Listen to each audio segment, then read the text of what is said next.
এ আব্বা দেখছো হালা ফলা কয় কি এই বাপেরে কে এরম ডাহে মুই কি তোর বন্ধু লাগি? এ তুমি মোরে হালার পহালা কবা না, মোর একটা পেস্টিজ আছে না? আইছে বাপ পায় না বাপ আছে খাটার লাগে কান দে। তুমি কিন্তু মোরে আবারও অপমান হারতে আসো। এই তুই ফাও কথা বাদ দে, কি কইতে আইছো হ্যাঁ ক। আব্বা মুই তো একটা ঐতিহাসিক ঘটনা ঘটে এলাইছি, তুমি যদি হতো তুমি তো নগদের ঘরে বুঝতে দেবা।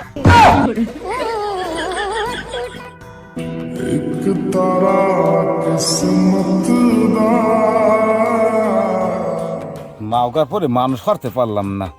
এই মাওগার পো কি কবি ক। তোমার আব্বার যে দাদা গো 200 বছর আগে ইংরেজরা যে অত্যাচার হরছে তোমরা তো বালটাও হালাইতে পারো নাই, কিন্তু মুই আর বদলাইজ করে লইয়েছি। তা কি কামটা করছো কদেই? আজগর আমার ইংরেজি পরীক্ষা ছিল তুমি জানো না? হ্যাঁ মুই তো খাতায় সব বাংলায় লিখে থুইয়েছি। शाबाश बेटा। ভালো কামারছি না আব্বা? আমি পারি না আর পারি না, আমি কেন মরি না। এ মাওগার পো তুই কামটা হরছো কি?